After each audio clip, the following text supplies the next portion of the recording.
Bueno, buenas tardes a todas, a todos. Un placer estar hoy en este encuentro. Queremos, compartir con ustedes que en este stand de la Junta de Galicia, hoy vamos a compartir el espacio con Ana Rosa Martínez Loredo, gestora cultural e investigadora, cuya labor se distingue por un profundo compromiso con la recuperación de la memoria literaria. A través de un trabajo riguroso y apasionado, ha dedicado sus esfuerzos a rescatar y a poner en valor la figura del escritor y periodista Federico Mediante, devolviéndolo al lugar que merece dentro de la historia cultural. Hoy nos invita, Ana, a descubrir no solo su obra, sino también el legado vivo de una trayectoria que vuelve a dialogar con nuestro presente. Asimismo, cabe destacar el trabajo de EO Editorial, que no solo publica títulos en España, sino que también ha realizado impresiones de la obra de Federico Mediante en Argentina. Actualmente impulsa además la edición en este país de Anou, una novela de aventuras de Edgardo Petasné, del autor asturiano Pepe Suárez Jardón, residente en Mendoza, y promueve también la distribución en España de la literatura argentina, como por ejemplo Al otro lado del sueño de Eduardo Mesa. Es un placer estar en este espacio con ustedes, es un placer compartir con Ana, nuestra querida Ana, compañera de grupo, compañera de Cantareiras, y bueno, lo que nos queda es escucharte y que nos cuentes un poco más sobre este libro que escribiste. Gracias, Ana. Gracias, Elisa, por la presentación, por las palabras. Gracias a ustedes por estar aquí, por acompañarme en esta aventura. Realmente es una aventura, así como la que emprendió hace muchos años este escritor, y que lo que creo que amerita, o la forma en que amerita comenzar esto, es decir, si alguno de ustedes sabía que hace 100 años este escritor era leído por miles de personas y que ahora ya está prácticamente olvidado. Por eso también, como decimos, cruza el océano, la memoria, el rescate de todo este trabajo, que es el deseo también de difundirlo y de ponerlo en valor. Creo que es algo de justicia. En un principio yo lo titulaba justicia histórica, ahora digo justicia cultural también. Poner en valor no solo a Federico Mediante como escritor y periodista, sino también a lo que fue la novela popular en castellano, en español, porque fue muy menospreciada en su momento, tenida, hasta ahora también se considera un género menor. Claro, no es una novela elaborada, no son tratados de filosofía, eran novelas muy cortas, pero que sirvieron en su momento, a partir de la década del 40, de un gran entretenimiento. Sirvió a la cultura popular, sirvió a que el pueblo, con unos pocos, se le decía las novelas de un duro, era algo que en una versión muy económica y muy corta daba entretenimiento, daba distracción a un pueblo que realmente lo necesitaba, al terminar una guerra, al estar devastado. Y entonces eran esas novelas cortitas que tienen entre 80 y 120 páginas. Hoy no sé si hoy en día las nos parecían muy cortas, pero bueno, en ese momento eran los bolsilibros. Se hacía con un papel muy barato. Me contaban que después compraban una y se las iban intercambiando, pero generó ese deseo y ese afán de leer, de conocer nuevos mundos también. Y Federico Mediante, junto con Mallorquí y con Marcial Lafuente Estefanía, fueron los 3 escritores más destacados de este género. Entonces, les decía que esta historia cruzó el océano porque el material de Federico Mediante llegó aquí a la Argentina en un baúl lleno de otras cosas, quizás un poco de tristeza también en ese momento, en el año 51, cuando tuvo que emigrar o volver a la Argentina su esposa viuda en ese momento. ¿Quién fue Federico Mediante?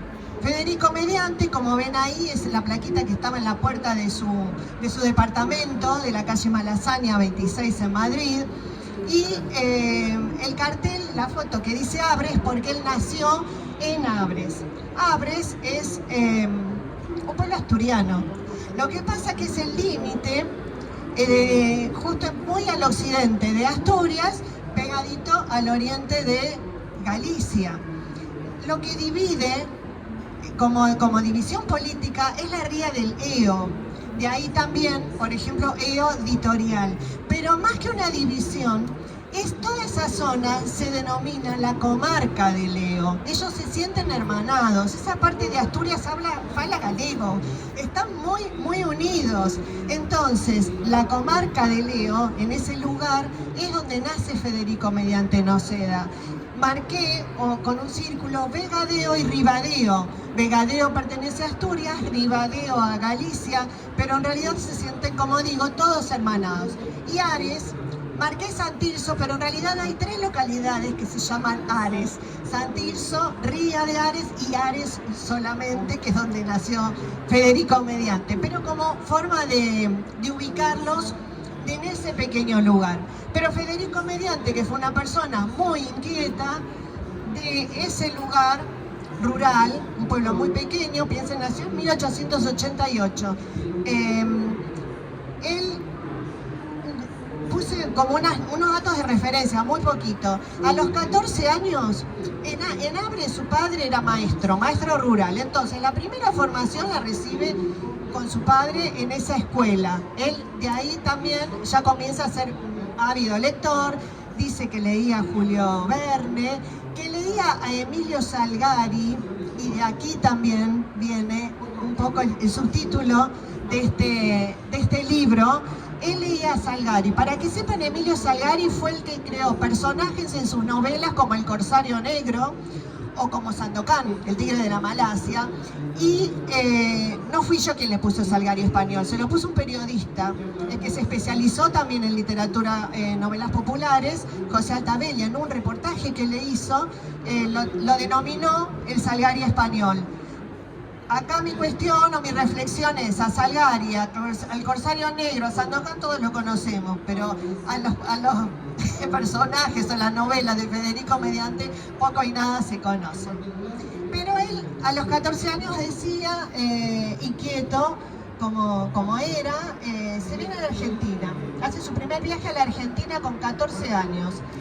Y no fue movilizado, si bien ya había un movimiento inmigratorio fuerte de gallegos en la Argentina, él no fue por necesidad económica, porque como decía, papá era maestro rural, él podía trabajar allá, pero no... ¿Sale la voz? No. ¿Sale? Menos, ¿no? Sí, pero sale. ¿Sale? Ah.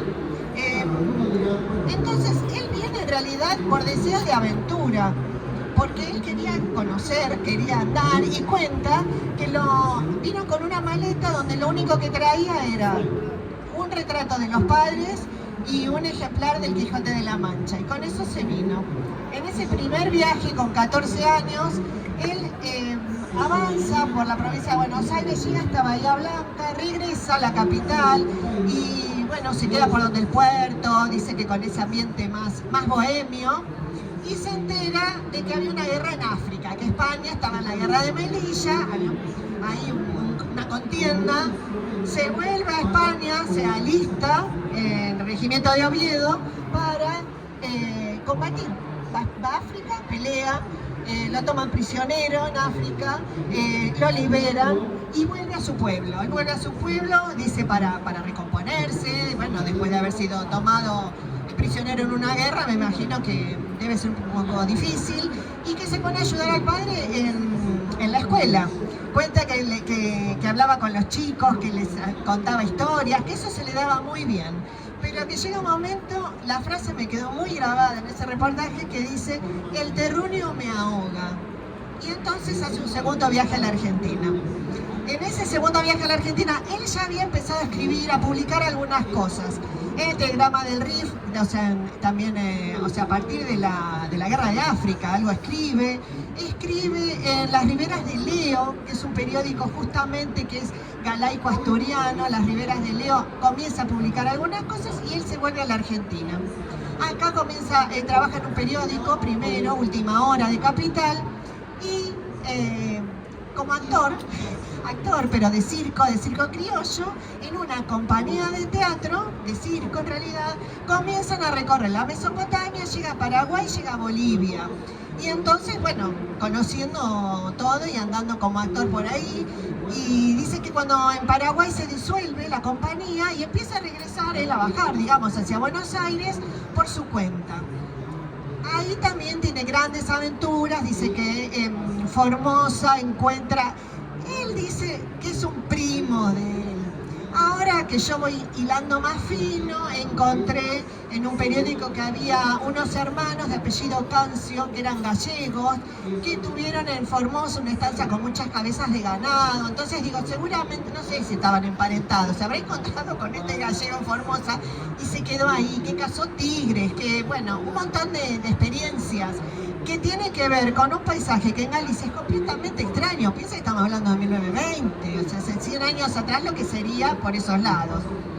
Bueno, y después sigue bajando, está en Santa Fe, funda un periódico también, es jefe de redacción de otro, El Comercio de Santa Fe, y llega a Mercedes aquí en la ciudad en Buenos Aires. Mercedes, a pesar de ser en ese momento una ciudad rural, tiene tribunales, o sea que también tenía una movida en la ciudad muy importante. Me dijeron que la ciudad de Mercedes en 1920 tenía 6 diarios locales, había 2 compañías de teatro, entonces él se pone a trabajar con la compañía Greco Beroldo, y además conoce a la familia Bacareza. Con Alberto Bacareza se hace amigo. Ahí enlazo también desde su lucha sindical. Alberto Bacareza es el que logra formar el sindicato de argentores, o sea, logra que los directores o las compañías en los teatros hagan un aporte hacia sus empleados. Bueno, ya voy marcando el perfil, ¿no?, de Federico Mediante por el lado de luchar por los derechos del trabajador. Y con Bacareza cuenta que le invitó en una película a participar. Y él participó, que era sobre la vida de Juan Manuel de Rosas, que el abuelo, bueno, ya me quemé, ya lo dije, Federico Mediante era mi abuelo. Por eso también tengo toda esta información. Mi abuela guardó todo y es lo que me permite a mí ahora, 100 años después, está recomponiendo su obra, porque también después hay otra etapa, sabemos que hubo mucho silencio, más cuando alguien ideológicamente fue perseguido. Pero bueno, él se hace amigo de Bacareza, hace una película, hace de Sargento Cutiño, o sea, el ayudante de Juan Manuel de Rosas, lo hace el personaje él. No encontré esa película, él dice que se llama La Mazorca Rosa, pero roja, yo no la encontré, cine mudo tenemos que pensar. Pero bueno, este carnet de la Sociedad Argentina de Autores está firmada por Bacareza, no sé si se llega a notar su carnet. Y entonces ahí en Mercedes se queda varios años, más o menos 5 años.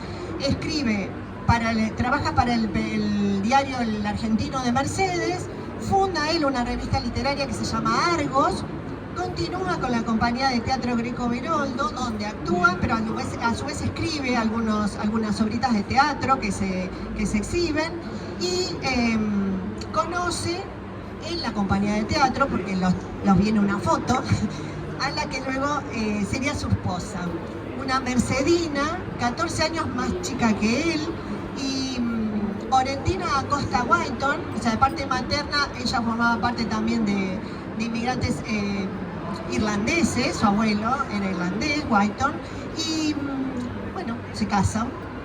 Después de un tiempo, en 1925, él le propone, o sea, le dice de ir a España porque quiere conocer para presentarla a su familia. Claro, él se casó acá en Argentina, él solo, y entonces que van a ir a España a conocer a su familia y a presentarla a su familia. Y entonces él acá ya se encargaba de distribución de cine, tenía la revista, escribía en el periódico, o sea, no estaba mal, no es que le faltaba trabajo, pero quería ir allá a presentar a su esposa.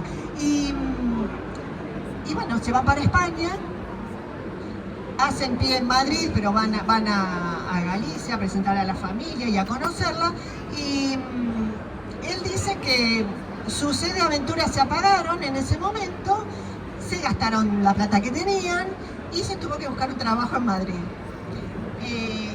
Ese trabajo ya fue luego 25 años de vivir en Madrid, pero ella era corresponsal para las Riberas de Leo, para el Regional de Lugo, o sea, con distintos periódicos de Galicia y en otras publicaciones como La Unión Ilustrada, que es de Málaga. Ya tenía un espacio que se llamaba El Cuento Semanal. Él todos los sábados salía publicado un cuento de Federico Mediante, escribía novela, cuentos cortos, poesía. Y claro, no lo dije, el primer libro de poesía lo hace acá en Argentina, en 1925. O sea, el año pasado se cumplieron 100 años de esta primera publicación, Flores de Sombra, que es íntegramente de poesía, y verán ahí abajo dice Mercedes, lo hizo y lo publicó aquí en Argentina. Fue su única publicación en Argentina como libro. Y decía, bueno, se van a Madrid, consigue trabajo como explicador de cine mudo, algo en ese momento habitual, pero ahora nos resulta muy extraño. Encontré en una publicación, una investigación en realidad de una especialista en la cátedra de cine de la Complutense de Madrid, de Méndez Leite, lo nombra como uno de los 2 explicadores de cine más conocidos de Madrid. Parece ser que le ayudó mucho el haber sido actor para ser explicador de cine mudo. Entonces dicen, o como hay una anécdota que dice que la gente después elegía o buscaba en la función que iba a estar Federico Mediante de explicador, a esa es la que querían ir, porque parece que era mucho más divertido lo que él hacía. Y entonces, como explicador de cine mudo, su militancia también sindical la continúa, trabaja en el cine de la Flor y va publicando algunas cosas en periódicos. Comienza a recorrer distintos lugares de España, eso, dando charlas, es lo que todavía no puedo averiguar todavía si eran charlas como él solía dar, informativas o de recitados, o eran charlas a nivel sindical. Eso todavía, si formó parte de las misiones pedagógicas, estoy viendo, pero así lo sorprende el golpe militar de 1936. Él estaba cerca de Galicia, mi abuela estaba en Madrid sola, porque bueno, él estaba haciendo ese trabajo, con lo cual quedan separados. Como su hermano, uno de sus hermanos, José Mediante, vivía en Ribadeo, tenía un bar en ese momento, el Bar Mediante, en ese momento era Cosmopolita, ahora ya es Bar Mediante, Bar y Hotel Mediante, se queda ahí con el hermano, le da lugar para que se quede, ya que él no iba a poder volver a Madrid. Mi abuela, como argentina, y gracias a la Embajada Argentina, esos 3 años tuvo comida y provisión como para poder vivir. Y bueno, sola. Aquí hay 2 fotos. La de la izquierda está tomada en Mercedes, Argentina, y la de la derecha en Ribadeo, cuando ellos se reencuentran después de la guerra. Porque bueno, al estar separados, Federico consigue trabajo en las Riberas de Leo. Él ya, trabajado como corresponsal, puede quedar ahí como un trabajo fijo de todos los días en Ribadeo. Comienza a escribir versos, él ya había publicado, era de escribir poesía, pero esos a su esposa, mientras no estuvieron juntos, él fue escribiendo, algunos los fechaba, contando, bueno, haciendo como una catarsis de la lejanía y de la separación. Yo los encontré por casualidad hace 6 años, entre las cosas que tenía guardadas mi abuela, porque en un momento le dice Federico que eso es solo para ella, y mi abuela realmente lo respetó. Lo encontré yo de casualidad, jamás lo había dicho ni lo había mostrado, pero me tomé el atrevimiento de ponerlo como anexo. Creo que los 2 me van a perdonar, hacer ponerlo también en valor desde ese lugar y de lo que, como uno trata a veces a través del arte manejar, canalizar algunos dolores, ¿no? Que nosotros también lo sabemos aquí. Entonces, esa fue la parte seguramente más dura. Luego, en 1939, cuando termina la guerra, el director de las Riberas del Leo le extiende un certificado, como de que ahí había trabajado, y una constancia que le permite también volver a Madrid. Esta es una de las postales, porque bueno, pocos se pudieron escribir durante esos 3 años. Era o a través de alguna esquela de la Cruz Roja o eso con alguna postal. Esta justamente es después que terminó la guerra, ¿no? Que dice: querida Tina, ven pronto, espero lo haga sea como sea y sin tardar. Abrazos de Amalia. Amalia era la hermana de Federico, la única hermana mujer, que está aquí y te recuerda y se acuerda mucho de ti. El sitio que señala esta postal, no sé si alguno estuvo en Ribadeo, era la escuela naval. En esta postal he pasado muchas horas pensando en mi vieja. Adiós, hasta pronto, Fede. Bueno, como muestra de lo que fue. Estas son algunas portadas, porque Federico no solo escribió los versos de la ausencia en Ribadeo, empezó a escribir lo que después fue su primera novela de aventuras, porque en las publicaciones que hacía en ese periódico, dice, empezó a hacer por entregas, a contar sus experiencias de acá del viaje en Argentina. ¿Recuerdan que yo les dije que estuvo por Formosa y todo esto? Empezó a contar ahí pequeñas entregas que vio que causaban mucho interés, y entonces les dio forma de novela de aventuras y se llamó A orillas del Pilcomayo, que fue su primera novela de aventuras, escrita en Ribadeo, que cuenta de nuestros paisajes. Habla del Pilcomayo, del río porteño, de los pilagás, de los tobas, de cómo fue su encuentro con pueblos originarios. Nombra y describe el paisaje, la fauna, la flora de ese lugar, increíblemente en detalle. Lo escribe en Ribadeo, se publica en 1940. Como decía, fue el gran auge durante la década, sobre todo del 40, de este género. Ahí comienza en realidad. Novela de aventura, policiales, de misterio. Bueno, todo eso escribió Federico. Escribió de policiales, de aventura, de misterio. Y también pasó algo curioso, porque las editoriales les pedían, sobre todo las de policial, que venían de Inglaterra, allí se inicia este género de novela policial. Entonces pedían las editoriales que usaran seudónimos ingleses. Es más, algunas de esas novelas las hacían pasar como traducciones porque decían que así se vendían más.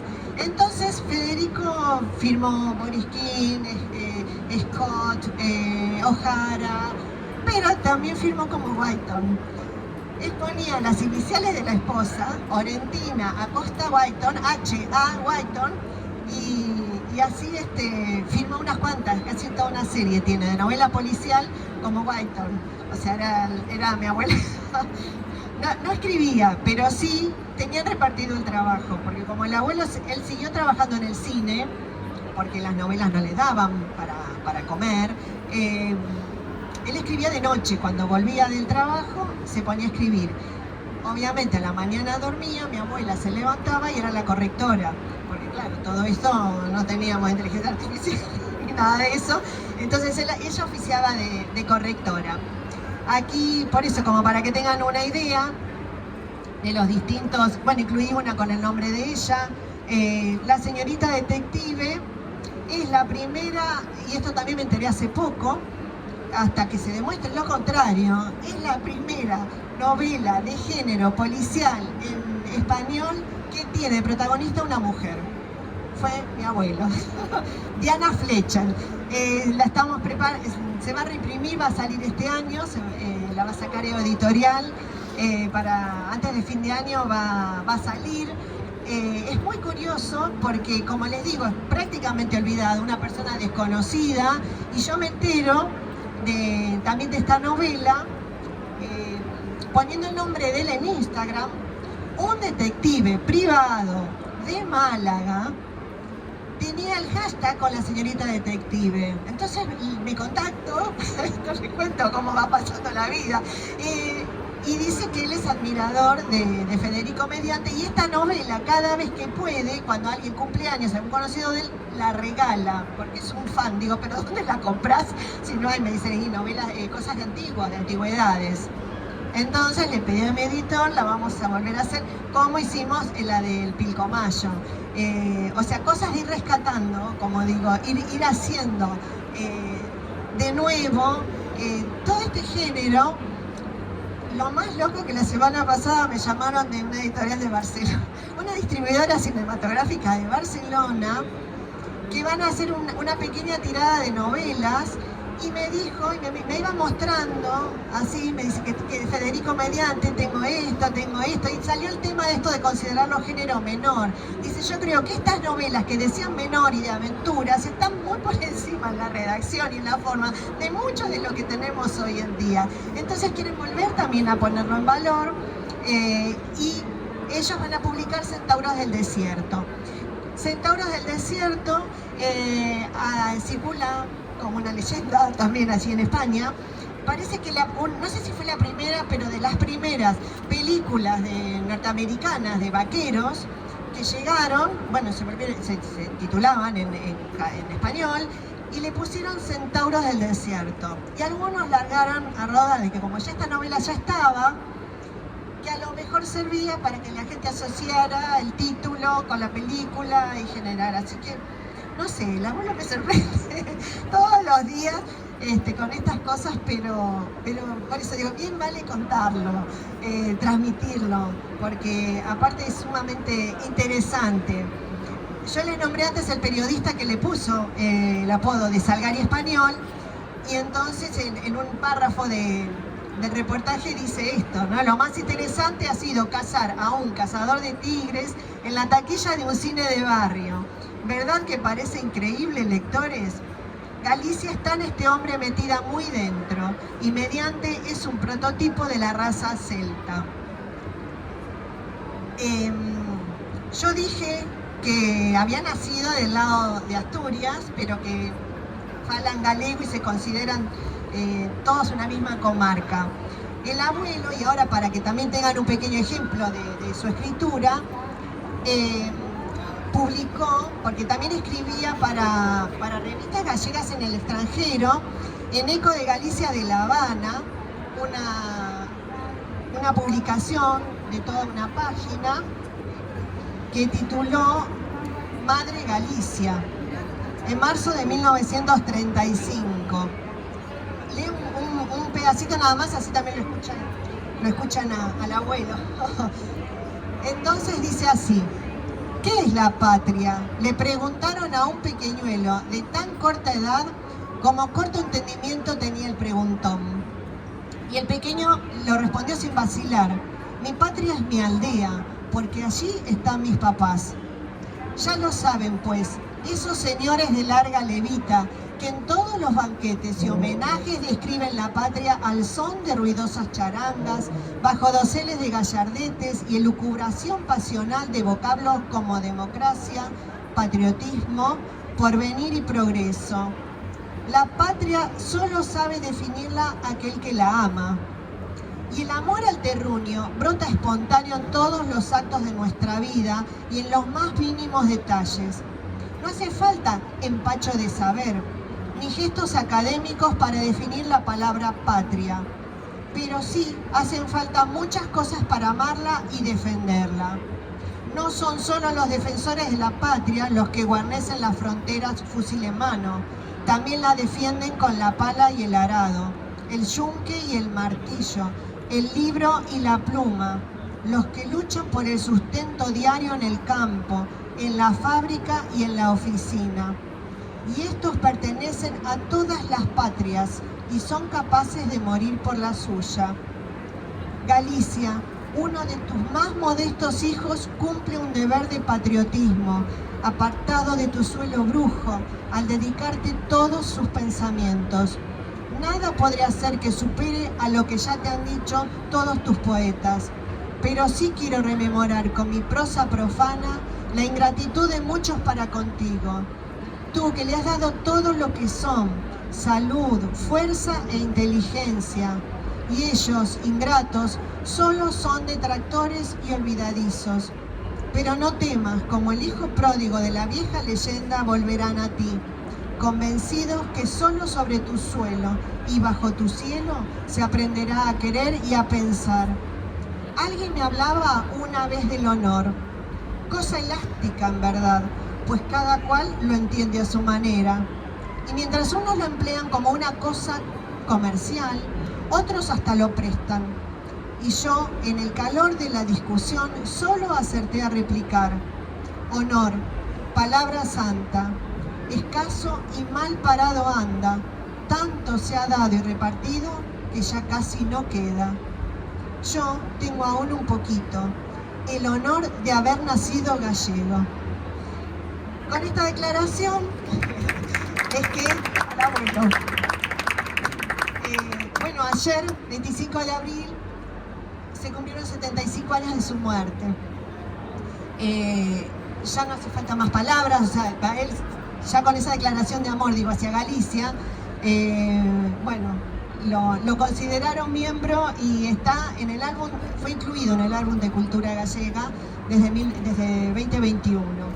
Y para poner un poco en contexto eso que le decía de los periódicos, estoy descubriendo esta otra faceta, porque bueno, cuando él muere en 1951, mi abuela, argentina, con su hija, gallega, nacida en Ribadeo, vuelve para la Argentina. Con un baúl, dije al comienzo, lleno de sus novelas, los reportajes, los documentos. Yo tengo hasta el certificado de reservista que le dieron cuando terminó la guerra de África, por ejemplo, y el permiso que le dieron para volver a la Argentina, ya que estaba enlistado. Y hay muchísimas más, tiene más de 160 novelas publicadas. Y en la Biblioteca Nacional de España, si ponen el catálogo, aunque estoy viendo que algunas le faltan. Pude hacer una donación el año pasado. Por ejemplo, él hizo 2 series de cuentos infantiles que no estaban en la Biblioteca Nacional de España, yo dejé algunos. Y en los periódicos hice un relevamiento con más de 300 cosas publicadas. Entonces, esto del explicador de cine es por la nota que me pareció importante remarcar, el segundo párrafo, porque es lo que a mí en 2016 me da ese empujoncito que me faltaba para decir tengo que salir a contarlo, donde dicen en este blog: nos encontramos con otro escritor de los pioneros de la novela policíaca en España y otro gran olvidado, hasta el punto de que nuevamente fui capaz de encontrar prácticamente ningún dato biográfico de este autor, ni fecha, ni lugar de nacimiento, fallecimiento, ni ninguna fotografía. Ahora ya tienen fotografías porque yo me contacté, cuando fui lo conocí, Alberto Sánchez, son gente apasionada, ellos de un género, de la novela popular, pero cada dato que yo encuentro me hace ser más apasionada también de la obra de Federico. Realmente fue increíble. Y les decía que después estoy recopilando todo lo que él hizo como periodista para también publicarlo, que ya es otro mundo, ¿no? El periodístico.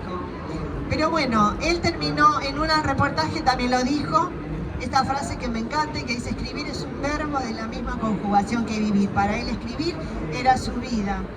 Y bueno, así digo que nadie desaparece del todo si alguien vuelve a contar su historia. Y bueno, ese es mi deseo, de que él no desaparezca, sino que vuelva a vivir cada vez que lo contamos, que lo leemos, que nos vamos enterando de él. Mi disfrute ahora es esto, poner el nombre de Google y que va saliendo algo, porque antes no parecía nada, bueno, salvo lo de la Biblioteca Nacional de España. Y bueno, como toda